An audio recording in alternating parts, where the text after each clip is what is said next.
Following are the, ताज़ा ताज़ा चीज़ें ना तो साथ साथ कर लें।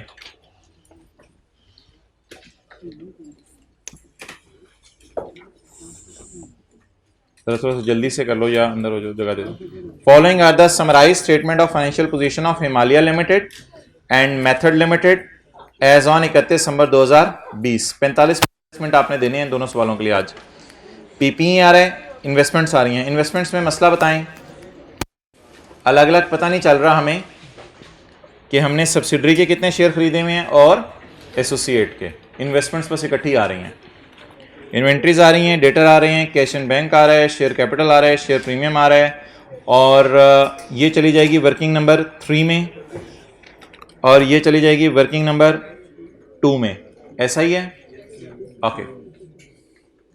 एडिशनल इंफॉर्मेशन, एडिशनल इंफॉर्मेशन किसका सवाल है? बैलेंस शीट का। और आपने बताना है कौन सी इंफॉर्मेशन का इफेक्ट सवाल में नहीं होना।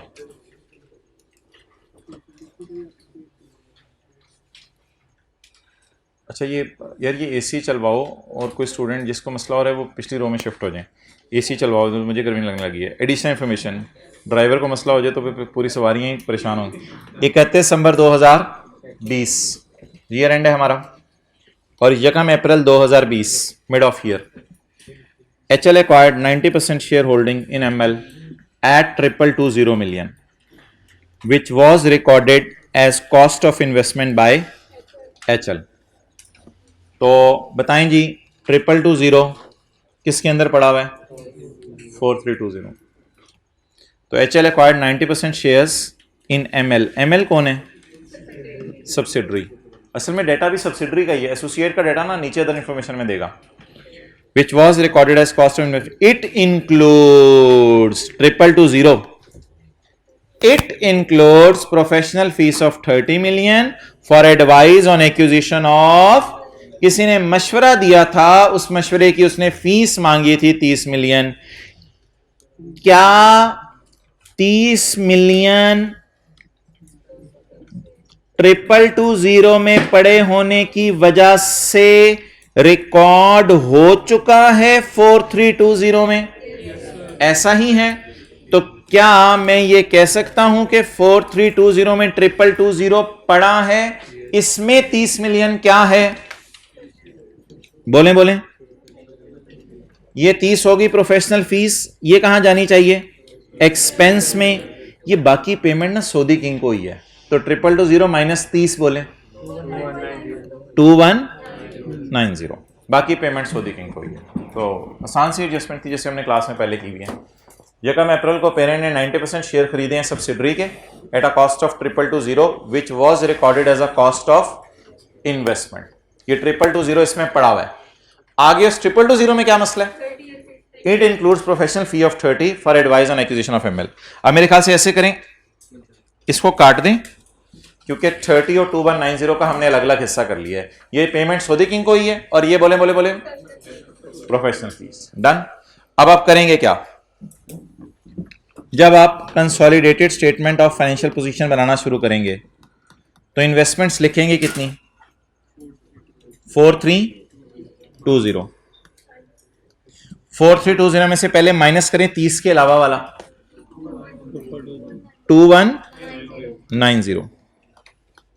2190 को माइनस करके कहां ले जाएंगे? वर्किंग वन में। डन। और 30 रुपए को जो माइनस करेंगे, इसकी रेक्टिफाइंग एंट्री किसी को याद हो? इन्वेस्टमेंट क्रेडिट कर दी, कर दी। और वर्किंग नंबर 3 CRE डेबिट, ये एक्सपेंसेस रिकॉर्ड कर देंगे। डन। चलें नोट कर लें। हल्के फुल्के किताब पे अगला सफा खाली, अगला सफा नहीं खाली किताब पे अनलकीली। ओहो नहीं, उससे अगला खाली है। छोटा छोटा कहीं रजिस्टर पे नोट करते रहे जो चीज नोट करने वाली है। ये मेरे ख्याल से कवर होगी। आगे चलें, अगला पॉइंट पढ़ूं।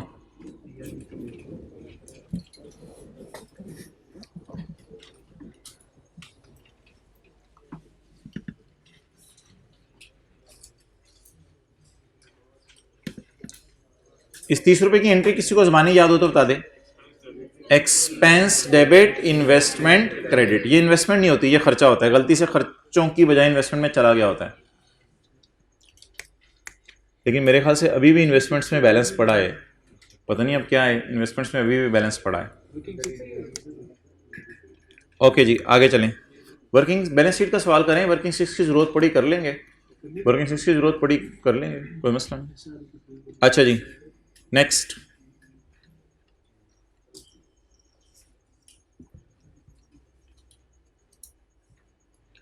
Eight acquisition date ML retained earning और 700, शुक्र है। ओपनिंग क्यों बोलते हैं भाईजान, जकम अप्रैल की है, बस प्री मिल गई, खत्म बात ओवर, प्री मिल गई, कितनी है 700, और एसआरई का अकाउंट खोल के उधर डाल दीजिएगा, मैं इतनी जटिल बातें आपको नहीं बता रहा। तो वर्किंग सिक्स सब करने की जरूरत नहीं है, और वर्किंग सिक्स हो भी नहीं सकती थी इस सवाल में क्योंकि profit for the year given नहीं है, वर्किंग सिक्स हो भी नहीं सकती थी, profit for the year given नहीं है, तो ऐसे ही बैलेंसिंग भी नहीं निकल सकता क्योंकि ओपनिंग रिटेन अर्निंग भी नहीं है। मैं घर से पढ़ के आया हूं सवाल। अच्छा ओपनिंग रिटेन अर्निंग भी वर्किंग सिक्स नहीं हो सकती, भाईजान बताएं क्यों, आप घर से सवाल पढ़ के आए हैं। अच्छा ये कौन सी आ रही है, क्लोजिंग, यानी कि 31 दिसंबर 20 वाली, ये कौन सी आ रही है, यकम अप्रैल 20 वाली। अब बीन बजाएं, ना प्रॉफिट गिवन है ना यकम जनवरी 20 वाली आ रही गिवन है, तो वर्किंग सिक्स उम्रों के भी घोड़े दौड़ा दें तो नहीं कर सकते आप।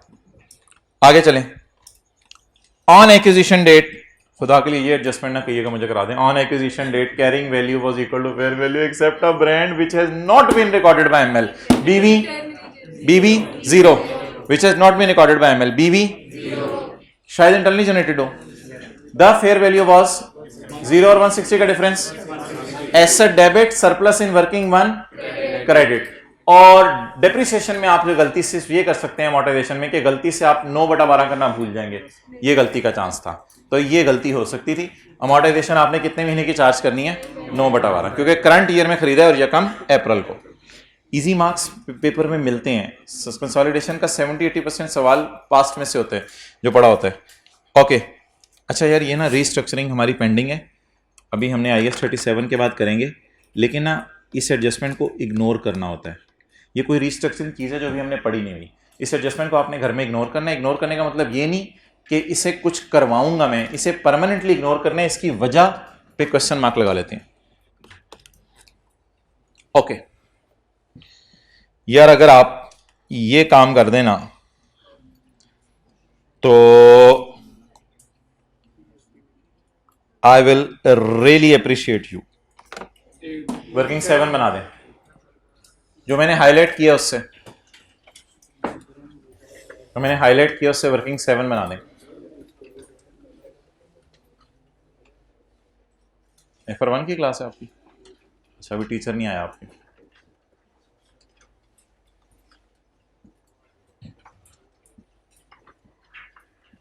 सिर्फ हाईलाइटेड से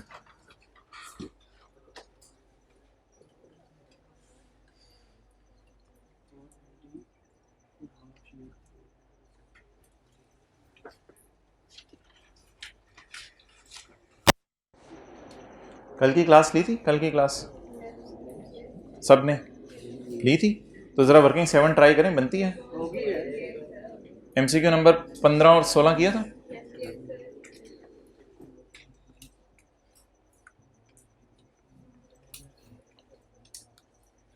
जी कितने लोगों ने कर लिया?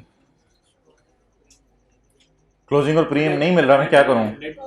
क्लोजिंग और प्री नहीं मिल सकता, ये वाला ना पढ़ो, ये मैं बताता हूँ क्या है। क्लोजिंग और प्री नहीं मिल सकता, जितनी मर्जी जान मार लो, उम्रों के घोड़े दौड़ा लो, इधर क्लोजिंग और प्री नहीं मिल सकता। क्या करें मजबूरी में? कल किसी को याद हो क्लोजिंग और लेकिन फिर तो डिविडेंड भी डालना पड़ेगा, क्योंकि आपको पता है ओपनिंग और क्लोजिंग के दरमियान प्रॉफिट और डिविडेंड पड़ा होता है, तो फिर तो वो भी डालना पड़ेगा।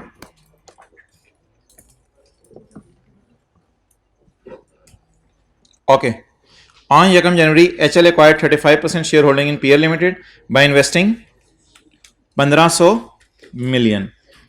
क्या एसोसिएट की बैलेंस शीट दी है या बैलेंस शीट की बजाय इसका रेलिवेंट डाटा दे दिया है? इन्वेस्टमेंट इन एसोसिएट जी, कॉस्ट बोलें 1500। दिस ओ बबलूज 1500 यहां से भी तो माइनस कर दें, ऐसा ही होगा ना, 1500 यहां से माइनस भी तो करेंगे। अगर सवाल खामोश हो तो एंट्रीज हो चुकी होती हैं, तो इन्वेस्टमेंट्स में ये पड़ा होगा। 1500 यहां से माइनस करके यहां पे डाल दें। ओके चलें जी,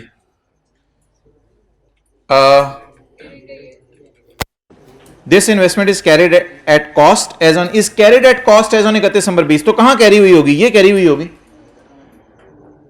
यही कैरी हुई होगी ना, ये इन्वेस्टमेंट्स एट कॉस्ट होती हैं, तो यही कैरी हुई होगी। This investment is carried at cost as on 31 December. Where it is carried, सोचें सोचें सोचें, ये 4320 में it is carried. Okay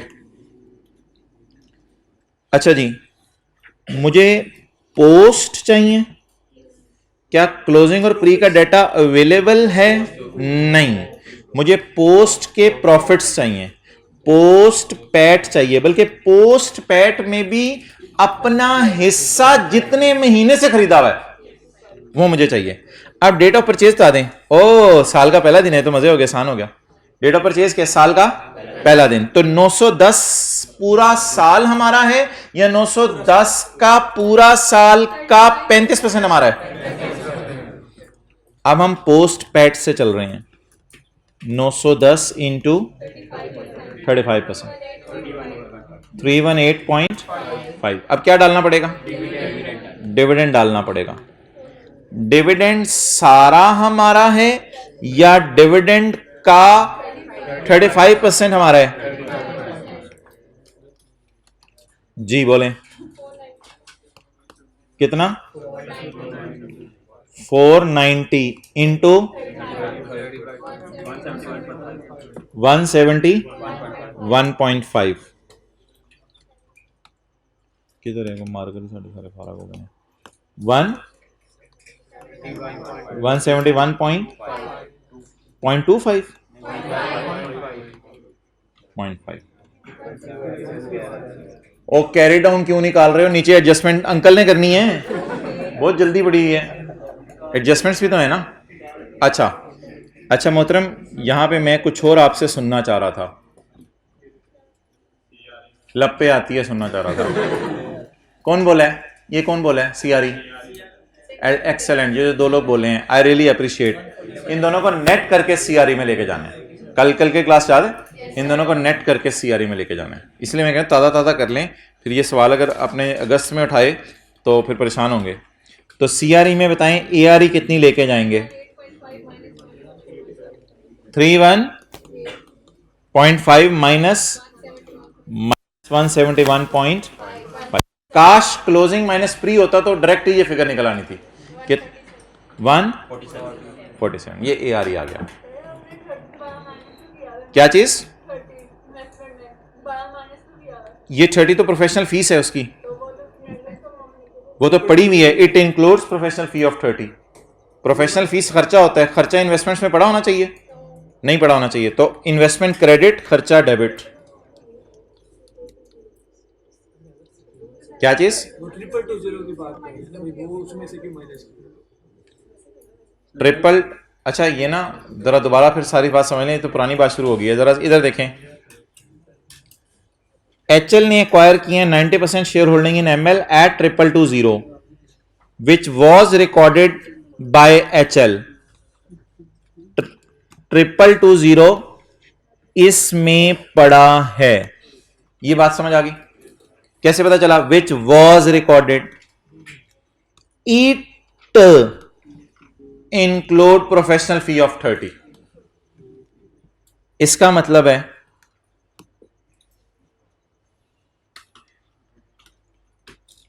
it include professional fee of 30, यही मतलब है इसका। बाकी पेड टू सौदी किंग होगा, बाकी पेड टू सौदी किंग होगा। कितना? 21। इसका मतलब है 2190 की सही एंट्री होगी भी है। इन्वेस्टमेंट डेबिट कैश क्रेडिट 2190 को यहां से निकालें, यहां से अब पड़ा हुआ है ना, ये तो मैंने बताया कि इसमें पड़ा क्या हुआ है, ऐसा ही है। अब इसमें माइनस करें यहां 2190, और माइनस करके वर्किंग 1 में ले जाएं, और 30 इधर पड़ा हुआ है तो 30 को माइनस करें यहां से और माइनस करके खर्चों में ले जाएं। यही मैंने किया। अब मेरे ख्याल से शायद ज्यादा बेहतर समझ आ गया हो, फेस पे लाके मैंने शो कराया आपको। मैं मान रहा हूं थोड़ा सा ना उसने जरा कंफ्यूजिंग सा डाला था फिक्रा। 220 फिर 220 में पड़ा हुआ है 30, तो 30 को अलग से निकाल दें। जब 30 निकाल दिया तो बच क्या गया, अब 2190 को निकाल दें। चलो यार हम तो इधर थे, डन हो गया जी। अच्छा, सवाल हमारा खत्म हो गया। अब हम क्वेश्चन नंबर 1 की तरफ आते हैं। लेकिन इसको पहले जरा सवाल को ओवर कर लें। HL recorded its share as, उसने अपनी अदर इनकम में डाला हुआ है। अगर P&L बना रहे होते तो लेस कर देते, लेकिन बैलेंस शीट के एंगल से पेड वाले डिविडेंड को कुछ भी नहीं करना होता। Subsequent to investments made by HL in ML and PL। Subsequent to investments का क्या मतलब है? ये कोई आपस की सेल अगर है तो आफ्टर एक्विजिशन है या फॉर द ईयर है? आफ्टर एक्विजिशन है। तो वो जो एक सवाल किया था ना पास पेपर क्वेश्चन 4 में, वो उस वाले चक्कर में पढ़ने की जरूरत नहीं। सब्सिक्वेंट टू इन्वेस्टमेंट के बाद आपस की ट्रांजैक्शंस। अच्छा ये बता दें, ML के स्टॉक में पड़ी चीजें जो HL से बाय की हैं, तो सेलर कौन है? HL। और बायर कौन है? तो ये क्या हो गया? अब ये एडजस्टमेंट अगर मैं आपको कराऊं तो मुझे शर्म सी आती है। PL कौन है? यार PL यहां पेरेंट नहीं है। ये आई क्या है, बोंगियां मारी हैं। PL यहां पीयर्स है, एसोसिएट है। ठीक है, तो P से मुराद P नहीं होता हर वक्त। तो P कौन है? एसोसिएट की इन्वेंट्री में पड़ा है जो चीजें किससे खरीदी हैं। ये सेल टाइप चीजें दे रहा है या डायरेक्ट अनसोल्ड दे रहा है? सेल तो नहीं दे रहा, डायरेक्ट अनसोल्ड दे रहा है। सेल नहीं दे रहा, डायरेक्ट अनसोल्ड की फिगर दे रहा है। अल्लाह का शुक्र है, सोल्ड की फिगर नहीं दे रहा। तो ये क्या है? इसको बैलेंस शीट में कैसे करने हैं? अगर ये मैं आपको बताऊं तो इट्स सॉरी, इसमें एंड पे ये बात याद रखिएगा, पीस शेयर वाली। रिसीवेबल फ्रॉम, तसल्ली से जरा, रिसीवेबल फ्रॉम, ये जिसमें समझ नहीं होती। Receivable from subsidiary in the parent books, in the parent books. Receivable from subsidiary in the parent books. अच्छा एक मिनट, अब मैं क्या एज्यूम करूं? दूसरे ने भेज दिया होगा या दूसरा इसे पेएबल कह रहा होगा? अगर कॉलेज वाले कह रहे हैं रिसीवेबल है और आपकी तरफ से कोई फोन नहीं आया, मैंने पैसे भेजे हैं, तो आपकी नजर में वो, तो इसलिए 840 में इधर और इधर 560 में, इन दोनों को कैंसिल करेंगे। -74 पे मार्क्स आपको मिलेंगे। दूसरे की बुक्स में एज्यूम करना पेएबल है, दूसरे की बुक्स में ये असम्पशन नहीं लेनी कि भेजा और रास्ते में है। ये 74 हो गया। इसका क्या करें? Payable to associate as per parent books.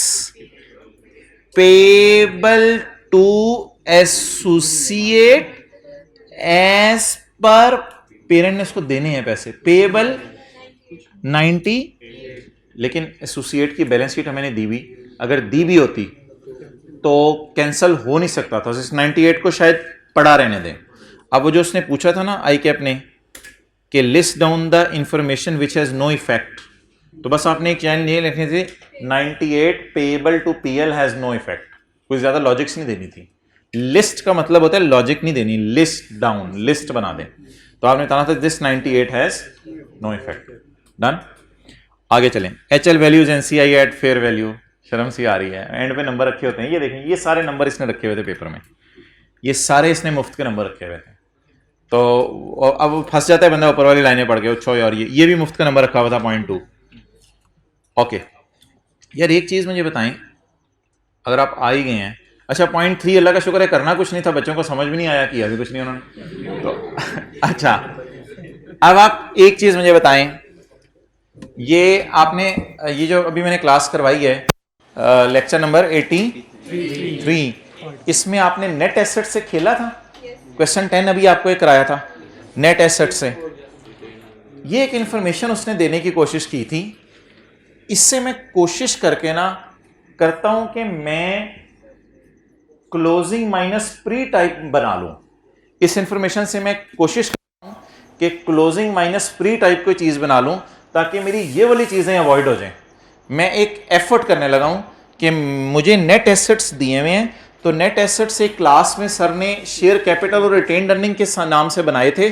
तो शेयर कैपिटल तो एसोसिएट का मुझे दिया नहीं हुआ, रिटेन्ड अर्निंग भी नहीं दी हुई, लेकिन नेट एसेट्स दिए हुए हैं। तो मैं एक कामयाब या नाकाम कोशिश करने लगा हूं, क्योंकि पेपर में जब ये लाइन आएगी तो मैं इग्नोर तो नहीं कर सकता, मैं तो पढ़ूंगा इसको और इससे भी कुछ करने की कोशिश करूंगा।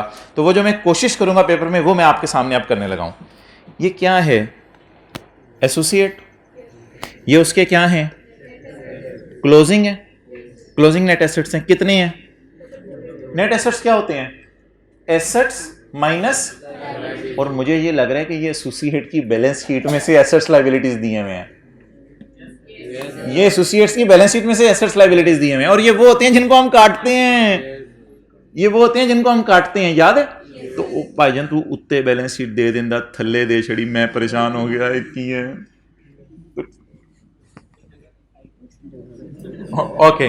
अब जरा एक नाकाम कोशिश करें इससे क्लोजिंग माइनस प्री टाइप निकालने की। 1 जनवरी 20, 31/12/20 share capital retained earning associate का और नेट एसेट्स बताएं क्लोजिंग कितने हैं? 4480। ये नेट एसेट्स आ गए क्लोजिंग। ओके,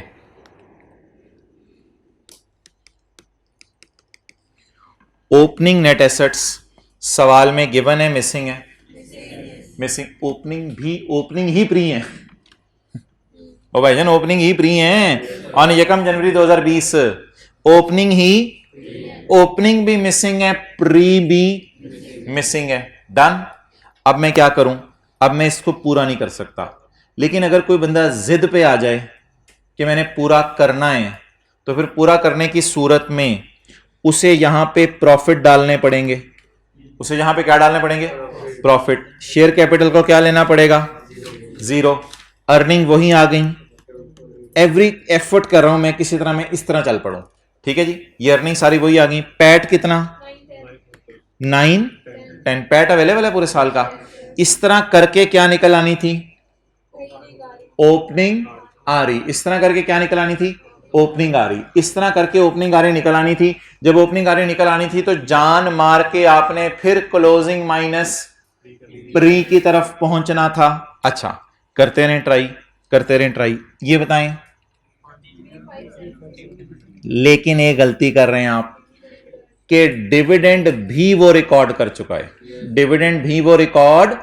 अगर डिविडेंड रिकॉर्ड कर चुका है तो ये क्लोजिंग आरी तक पहुंचते हुए बोले प्रॉफिट ऐड हो गए होंगे और डिविडेंड माइनस हो गए होंगे। तो फिलहाल मुझे ओपनिंग इस तरह ना निकलवाएं। मैं इस लेवल पे अब खड़ा हूं कि मैं वर्किंग 6 ट्राई कर लूं वर्किंग 6 ट्राई। इस लेवल पे मैं खड़ा हूं। एवरी पॉसिबल एफर्ट करके हम देखना चाह रहे हैं कि पेपर वाला चाहता क्या हमारे से। व्हाट इज क्लोजिंग आ रही? 4480। What is profit? बोले 910। What is dividend? 490। Date is given in question. तो 910 ये हो गया, 490 ये हो गया। व्हाट इज ओपनिंग आ रही? 4060। अब आप मुझे क्लोजिंग माइनस प्री का डिफरेंस लें। क्लोजिंग माइनस प्री का डिफरेंस लें 420 के ऊपर आप लगाएं 35%, 147। तो ये 147 वही है जो इन दोनों का डिफरेंस है, 147। तो जो कोई इधर से जाके पकड़ने की कोशिश करता कान, तो शायद पकड़ लेता। कर ले नोट। लेकिन आई कैप ने लिखा हुआ है अपने सोल्यूशन में कि मैंने नेट एसेट्स को इग्नोर किया है। उसने क्यों इग्नोर किया है? जब सीधे तरीके से खीर पकती है तो उल्टे तरीके से पकाने की क्या जरूरत है? इतनी मुश्किल एफर्ट, ये मुश्किल एफर्ट है ना, इससे पहले वाली आसान एफर्ट थी। तो ये एक मुश्किल एफर्ट है जो आप कर सकते हैं।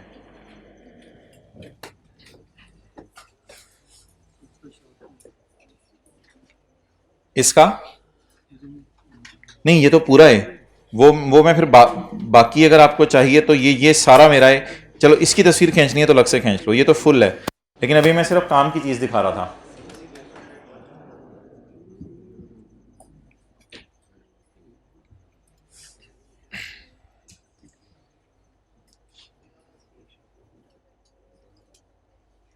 अगर अकाउंटेंट रिकॉर्ड कर चुका है तो मैं क्लोजिंग आरी से यहां पे पहुंचने के लिए तो वर्किंग 6 बना सकता हूं ना। अगर अकाउंटेंट डिविडेंड रिकॉर्ड कर चुका है तो क्लोजिंग आरी से ओपनिंग पे पहुंचने के लिए मुझे डिविडेंड शो करना पड़ेगा। इफ रिकॉर्डेड बाय अकाउंटेंट वाला लफ्ज ज़हन में लाएं। अच्छा जी, 70% मार्क्स कितने लोगों के आ जाने थे इस सवाल में? 70% मार्क्स। चलिए जी, क्वेश्चन नंबर 1।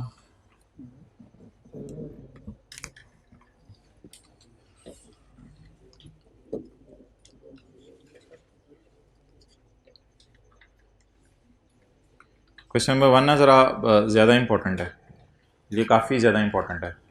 ये सवाल मेरे ख्याल से अब आपसे घर में 20 से 25 मिनट में हो जाना चाहिए, इससे भी ज़्यादा टाइम नहीं लगना चाहिए, 20-25 मिनट में हो जाना चाहिए। क्वेश्चन 1 पे आपको ना टाइम लगाइएगा फिर घंटा सवा। अच्छा, इसमें आप कौन सी एडजस्टमेंट रह गई है? सिर्फ 3, और 3 को क्या करना था? Ignore.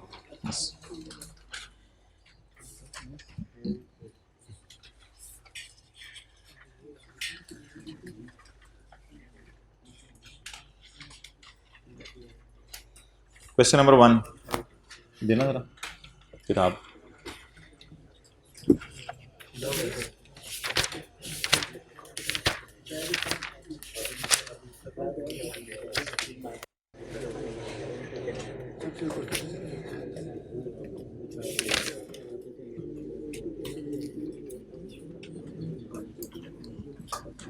The following are the balances extracted from the records of Golden Limited, Silver Limited and Bronze Limited for the year ended 30 June 2019।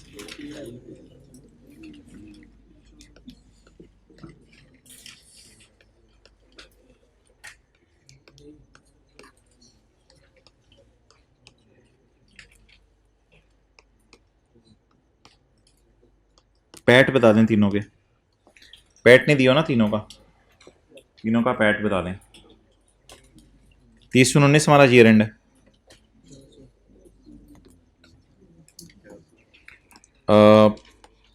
PAT ji 400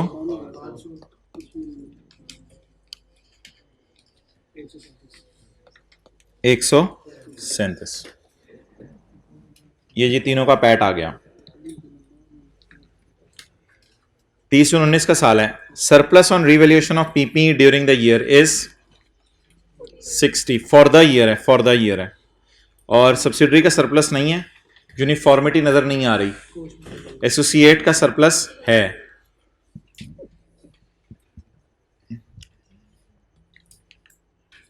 BL and GL, ये लाइन ना मैंने वहीं से उठाई है, वो जो लेक्चर 83 में कराया है। GL and BL follow revaluation model where SL follows had adopted the revaluation model. अगर ये करती तो it would have recorded a surplus for the year. तो इस साल का सरप्लस कितना आता? 35 डन। ओके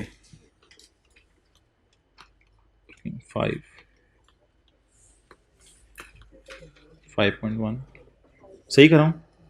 सही जा रहा हूं सारा? तो मसला हो तो बता दीजिएगा। 5.2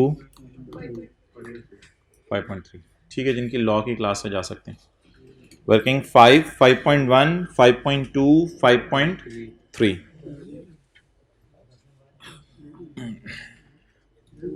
डन जी। 500, 137, 35 और 20।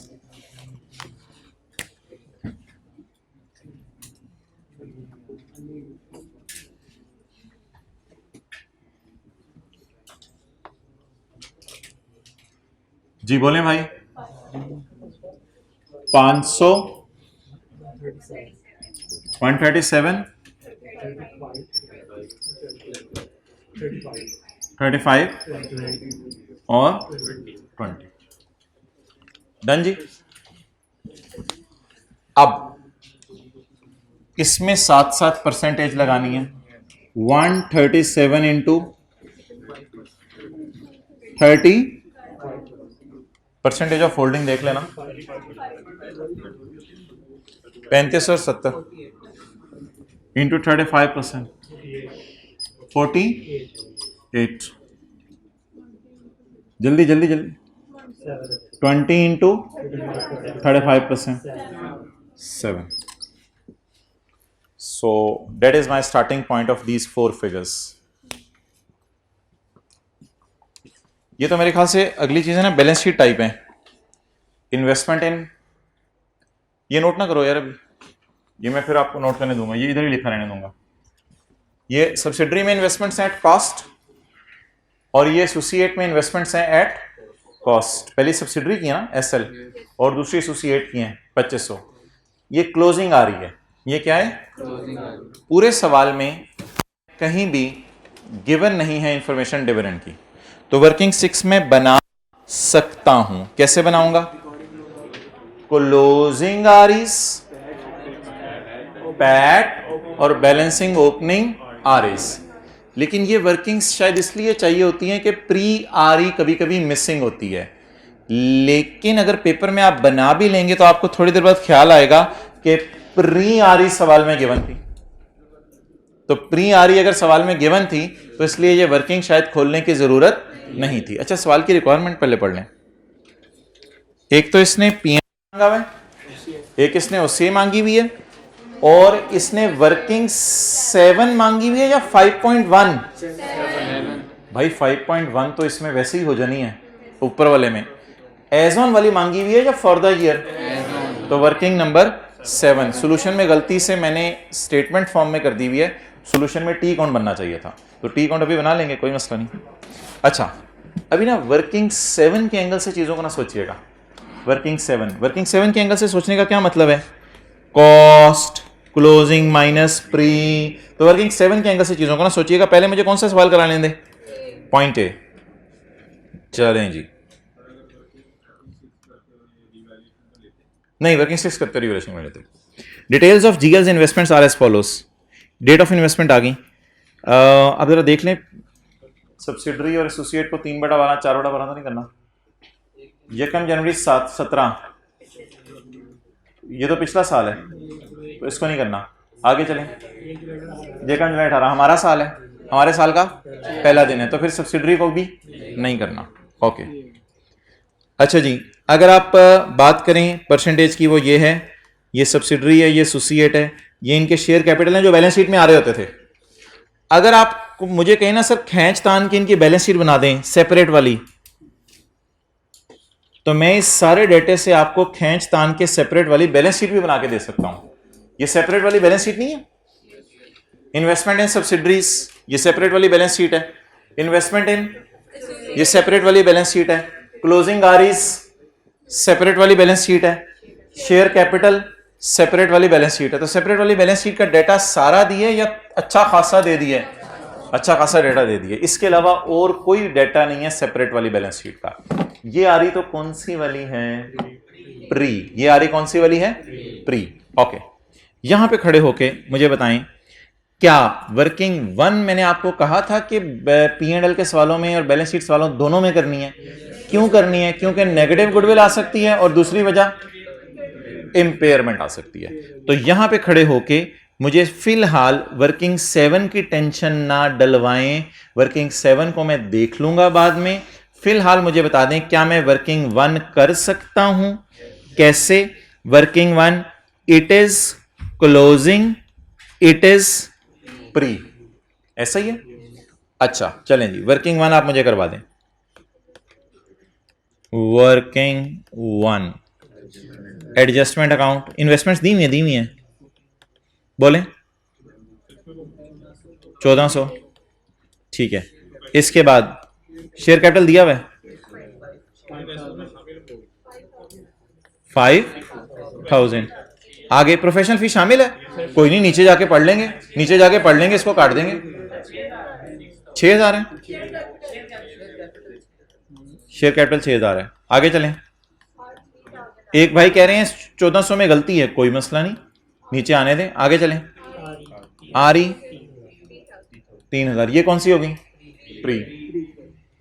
ना ना ना ना ना, एसआरई का अकाउंट खुलवाने की जरूरत नहीं है। एसआरई क्यों खोलने हैं हमने, बैलेंस शीट बना रहे हैं हम कौन सी, वर्किंग 1 जरूरी है, बस डायरेक्ट वर्किंग 5 करेंगे इसके बाद। वर्किंग 5 मैंने उधर खोल ली भी है, ये वर्किंग 1 है।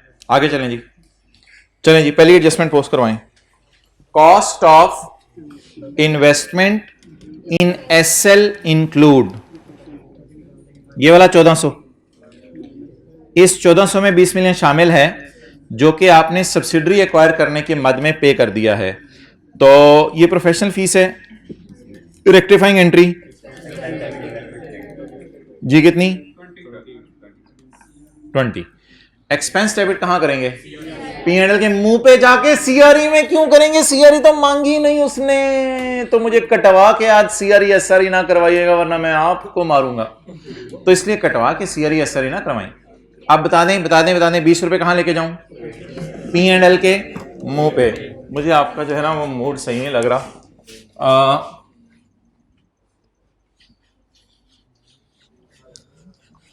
हाँ जी, ये 20 रुपए कहां जाने हैं यार, आप तो ये सवाल करवाने के चक्कर में मुझे लग रहे हैं। ये 20 रुपए कहां जाने हैं, जल्दी बताएं। ऑपरेटिंग एक्सपेंसेस में कितना, 20 प्लस 20।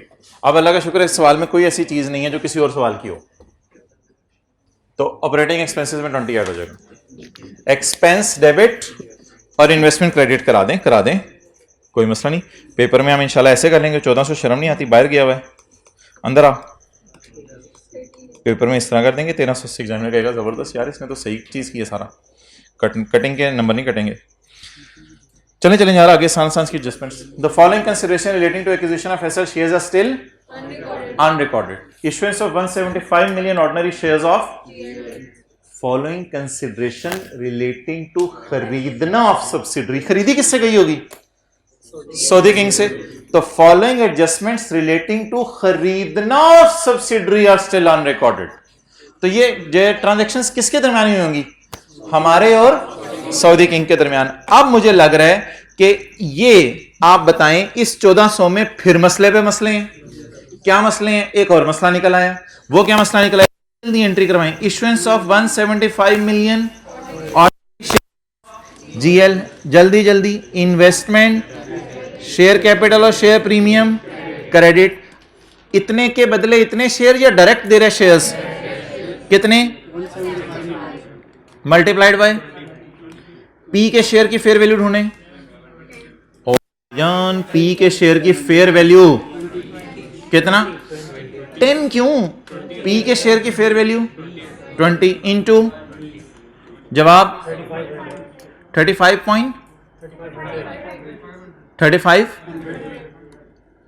अच्छा, शेयर कैपिटल कितने से क्रेडिट करूं, भाईजान पेपर में कंसोलिडेशन का सवाल ही करते रहिएगा बैठ के। Share capital share premium balance sheet के मुंह पे जाके क्रेडिट करना है ना, बैलेंस शीट मांगी है तो ट्राई कीजिएगा, जनरल एंट्रीज करके जरा अच्छी रिवीजन हो जाएगी आपकी। ये एंट्री पूरी कीजिएगा पेपर में बैठ के, दुआ का खौफ करें। अब ये वाली में एंट्री करवा रहे हैं तो फिर तो हम यही सवाल पेपर में करते रहेंगे।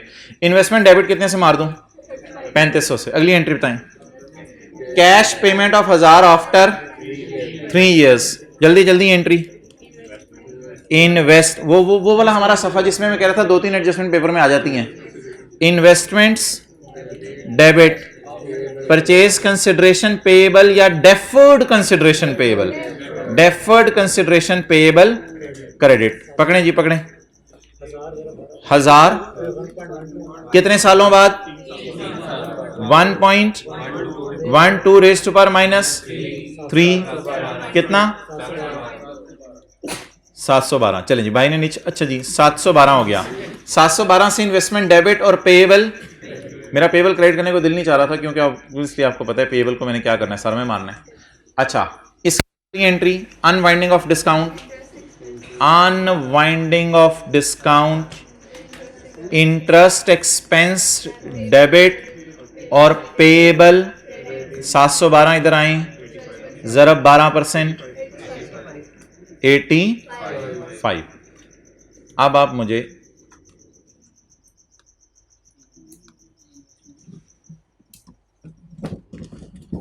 ये वाली फिगर्स येलो वाली मैं इसलिए पोस्ट करूंगा क्योंकि इन्वेस्टमेंट का अकाउंट मजबूरन एडजस्टमेंट अकाउंट में बना रहा हूँ, तो ये मजबूरन इसलिए मुझे उठानी पड़ेंगी। ये बैलेंस शीट की चीज़ें हैं, इसको फारिग कर दें। ये बैलेंस शीट की चीज़ है, इसको फारिग कर दें। ये बैलेंस शीट की चीज़ है, इसको फारिग कर दें। ये ज़रा आपको भूल जानी है पेपर में, 85 फाइनेंस कॉस्ट 85। अच्छा सॉरी यार, मुझे पहले पूरा सवाल पढ़ लेना चाहिए था, मैं बार बार आपको कटिंग करवा रहा हूँ जी। इन्वेस्टमेंट्स में बता दें अब आप क्या क्या जमा करना है,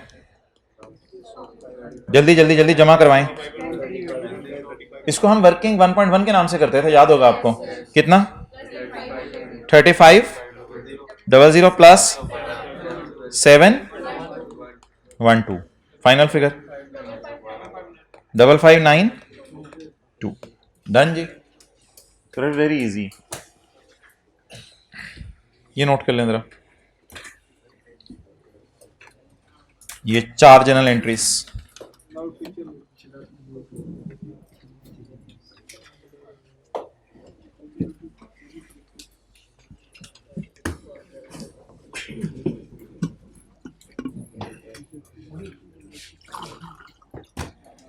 ये लो,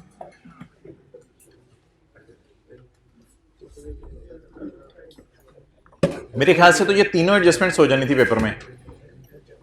ये तीनों एडजस्टमेंट्स हो जानी थी, नहीं हो जानी थी? हो जानी थी। आगे चलें।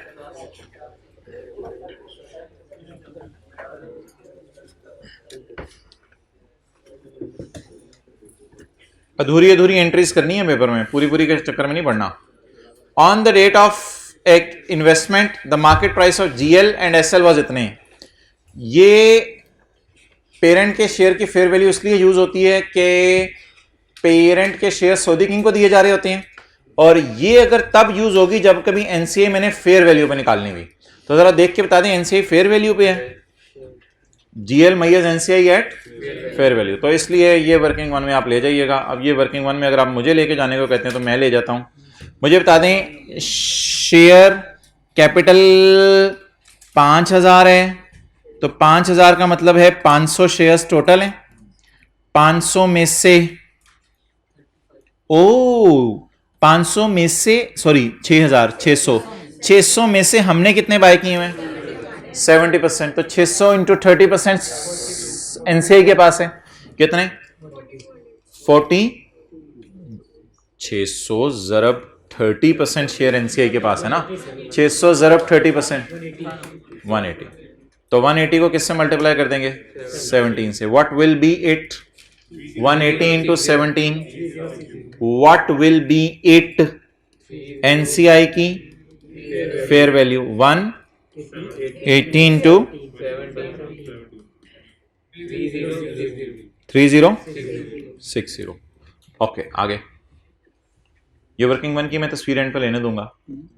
लें जी, अगले सफ़े पे आसान एडजस्टमेंट्स पड़ी हुई हैं, वो भी मैं छोड़ रहा हूँ।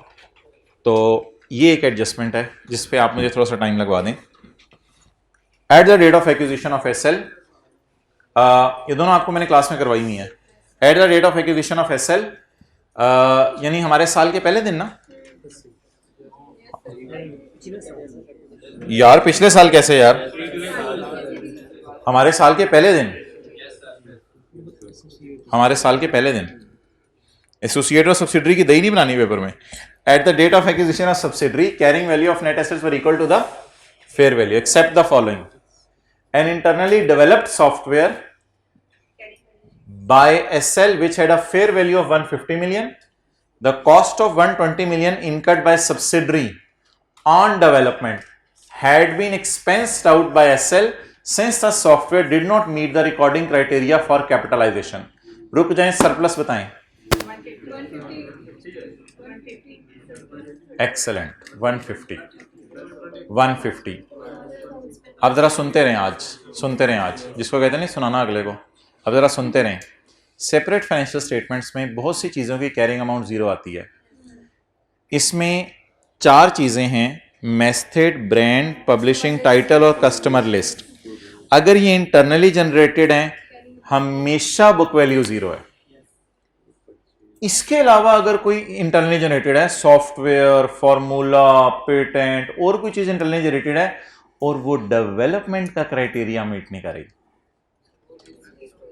तो उसकी बुक वैल्यू 0 होती है। भाईजान कैरिंग अमाउंट का लफ्ज ना बैलेंस शीट के लिए है और कैरिंग अमाउंट बुक वैल्यू के माने में होता है। कैरिंग अमाउंट कभी भी एक्सपेंसेस की नहीं होती। P&L में जो चीज चली जाए उसे कैरिंग नहीं कहते। कैरिंग अमाउंट का लफ्ज किसके साथ खास है? What is the carrying amount in separate financial statements? The cost has been expensed out. तो cost has been expensed out को अंडरलाइन करके क्या हमने लिखा? कैरिंग अमाउंट, फेयर वैल्यू, तो वह 150 से एंट्री होनी थी। अगली एंट्री तो आप कर लेंगे। Asset debit surplus in working 1। अब क्या करूं? Asset debit surplus in working 1 करूं या पेपर में डायरेक्ट यहां 150 लिख दूं? पेपर में डायरेक्ट 150 लिख दूं, एंट्रीज करने बैठ जाऊंगा तो मेरे तो मसला बढ़ जाना है। अच्छा, इसके बाद डेप्रिसिएशन बढ़ेगी। जब डेप्रिसिएशन बढ़ेगी तो depreciation debit and asset credit. तो डेप्रिसिएशन P&L के मुंह पे डालनी है तो 150 को डिवाइड करें 5 से 30 और साथ वर्किंग 5 में भी 30। समझ आ गया? तो अब आप बड़े हो गए जिसमें इसको डायरेक्ट पोस्ट किया करें। एसआरई में भी जानी थी लेकिन एसआरई की क्यों सोच रहे हैं? अच्छा जी यार, ये वो एडजस्टमेंट थी जो कि हमने परसों तरसों की है। Contingent liability is disclosed. Disclose का मतलब है कैरिंग अमाउंट 0। ये 90 कंफ्यूजिंग है। In the balance sheet of SL which had an estimated fair value of 60। तो 0 और 60 का डिफरेंस 60। लाइबिलिटी बुक करें। एक्सपेंस 100% ये एंट्री करवाई है। एक्सपेंस इन वर्किंग 1 डेबिट ना P&L के मुंह पे नहीं लेके जाना। एक्विजिशन डेट वाली कोई चीज P&L के मुंह पे नहीं जानी। Expense in working 1 debit and liability credit. बाप ने कितने से काम किया है? 60 से। तो एक्सपेंस इन वर्किंग 1 डेबिट और क्रेडिट क्या करना है? लाइबिलिटी। वो बैलेंस शीट की चीज है, उसे छोड़ें, आगे चलें।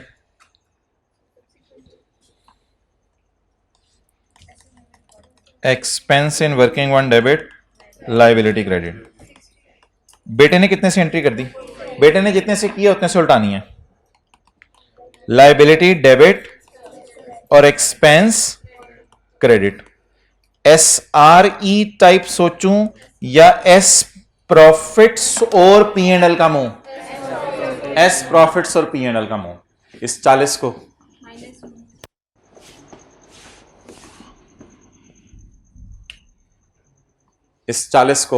नहीं ये यार, ये नहीं P&L के मुंह पे लेके जानी। ये सऊदी किंग प्री वाली एडजस्टमेंट्स होती हैं जी। Expense credit. अब जरा इस प्रॉफिट पे सोचें। खर्चे कम करने से कितना? 40।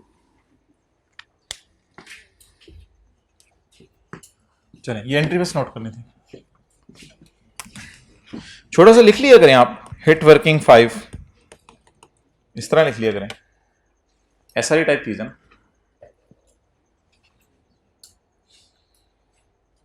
अच्छा, थोड़ा फील करें आज आप डायरेक्ट एडजस्टमेंट्स भी पोस्ट हो सकती हैं और टाइम जरा बच सकता है पेपर में। ये थोड़ी सी प्रैक्टिस अब आपकी हो जाएगी नहीं, इंशाल्लाह आप किया करेंगे डायरेक्ट। और अगस्त के महीने में जब इतनी दफ़ा आप कर लेते हैं तो पेपर में 40 से 50% एडजस्टमेंट्स आप डायरेक्ट पोस्ट कर लेते हैं। बाकी कोई सऊदी किंग को शेयर दिए, कोई पैसे देने का वादा किया, उसमें शायद पेपर में टाइम लग जाए, लेकिन हो सकता है उसमें भी पैसे देने के वादे में आप इंटरेस्ट डायरेक्ट निकाल लिया करें और पीवी भी डायरेक्ट निकाल लिया करें। मेरे ख्याल से तो हम निकाल लिया करेंगे जब आप प्रैक्टिस करके जाएंगे। नेक्स्ट जी, अगर ये जिसमें मैंने करवानी है तो मैं जा रहा हूँ।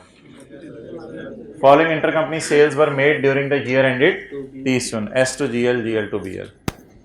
ओके, 0.6 पढ़ें जी।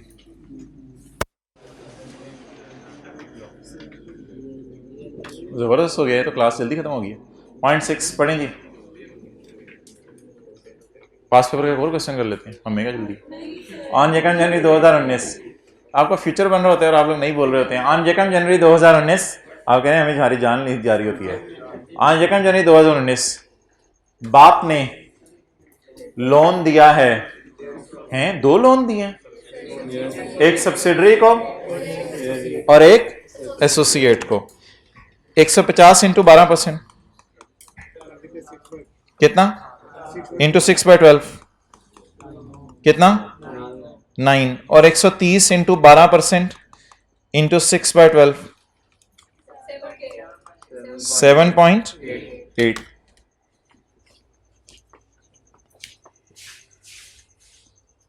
अदर इनकम -9 -9 7.8 का क्या करूं? बोले 7.8 का क्या करूं? पेरेंट ने अपनी अदर इनकम में डाला होगा 7.8 और एसोसिएट ने अपनी फाइनेंस कॉस्ट में डाला होगा। तो एसोसिएट की फाइनेंस कॉस्ट गिवन ही नहीं, तो एसोसिएट में क्या क्या चीजें कैंसिल नहीं होती? डेटर क्रेडिट और बैलेंस शीट में, loan receivable payable balance sheet में, interest receivable payable balance sheet में। इधर आ जाएं, सेल परचेज भी कैंसिल नहीं होती एसोसिएट में, इंटरेस्ट इनकम एक्सपेंस भी कैंसिल नहीं होता और मैनेजमेंट फीस इनकम एक्सपेंस भी। फिर एसोसिएट में होता क्या है जो 100 पेजेस पे हुआ है? फिर वो होता है एसोसिएट में। तो ये बड़ी अच्छी एडजस्टमेंट थी जिससे हमें एक बात जरा रिवाइज होगी कि आपस की इंटरेस्ट इनकम एक्सपेंस एसोसिएट में कैंसिल नहीं करनी है। 7.8 को निकाल के रख लीजिएगा, इसका चार्ट डालिएगा घर जाके मैंगो का, तो पता लगे सूड़े का डाल के आए हूँ। ओके, वैसे तो सूड़ा देता मैं। अच्छा जी, तो इट इज ऑल ओके। अब आप मुझे ये बता दें कि क्या वर्किंग 5 मेरी मुकम्मल हो गई है? नहीं जी, वर्किंग 5 मेरी मुकम्मल नहीं हुई क्योंकि शायद इस एडजस्टमेंट में से कुछ निकलना हो। इसी तरह क्या वर्किंग 5.1 मेरी मुकम्मल हो गई है ए प्रॉफिट वाली? मुझे नहीं पता क्योंकि हो सकता है इस एडजस्टमेंट में से कुछ निकलना हो। तो इन एडजस्टमेंट्स को अगर घर में पढ़ेंगे तो सिर्फ किस एंगल से पढ़ेंगे? बैलेंस शीट के एंगल से या P&L के एंगल से? P&L के एंगल से। Now I need your 5 minutes for preparing working number 7। Working 7 का फॉर्मेट आते हैं? वर्किंग 7 का फॉर्मेट, वर्किंग 7 का फॉर्मेट, चलें जी शुरू करें। अब वर्किंग 7 के एंगल से चीजों को सोचना है, यानी बैलेंस शीट के एंगल से या फॉर द ईयर के एंगल से? बैलेंस शीट के एंगल से। Investment in G cost 2500,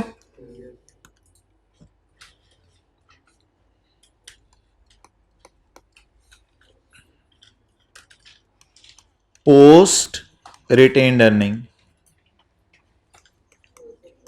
closing minus, देख लें शायद क्लोजिंग माइनस फ्री अवेलेबल हो, फिर हमारा काम चल जाएगा। क्लोजिंग फ्री, शुक्र है अवेलेबल है।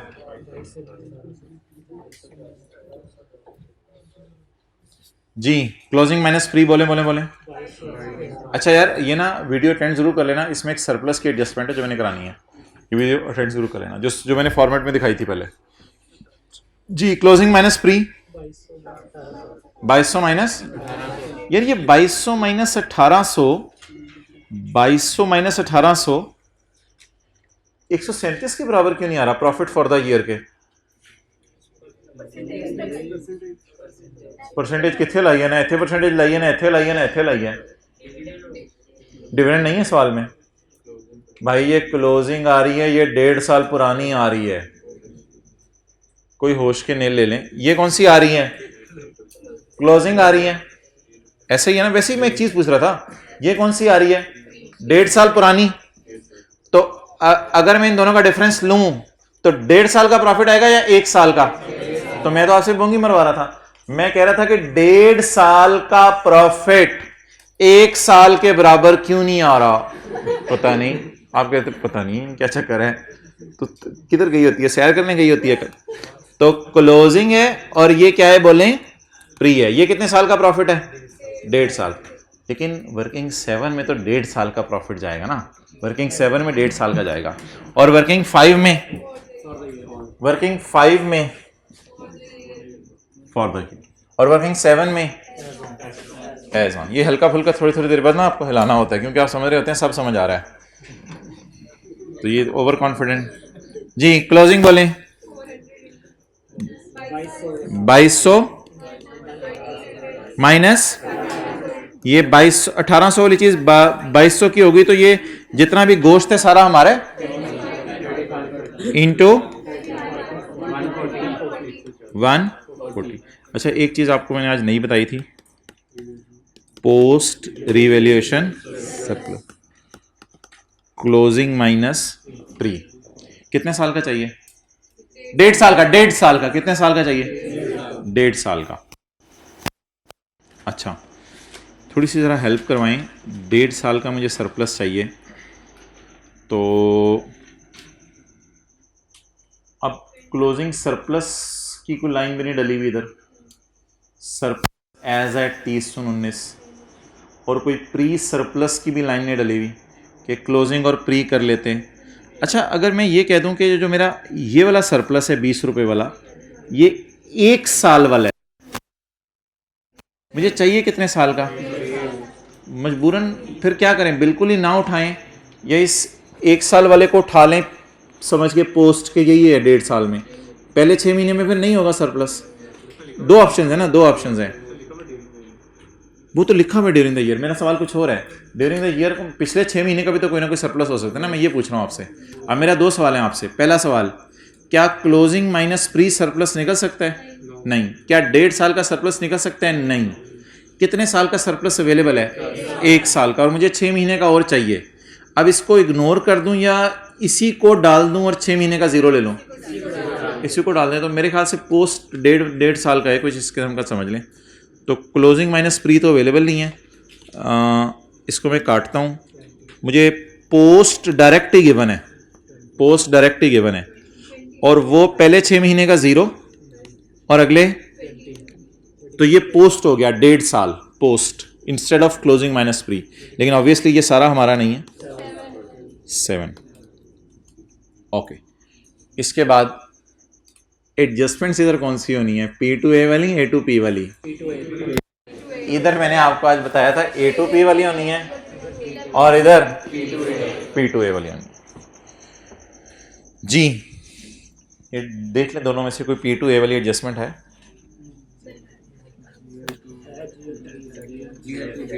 P का नाम पढ़ाएं। P, तो ये कौन सी वाली है? P2। बहुत बड़े हो गए आप, 69 पकड़े कैलकुलेटर पे, डिवाइड करें 115 से। 69 डिवाइड बाय 115 मल्टीप्लाइड बाय 15। एक और काम करें, 69 डिवाइडेड बाय 115 मल्टीप्लाइड बाय 15 से आपको सुकून नहीं मिलेगा। पीस शेयर बड़े हो गए हैं, लाइनें उन्हें ना डाला करें, बहुत टाइम लग जाता है।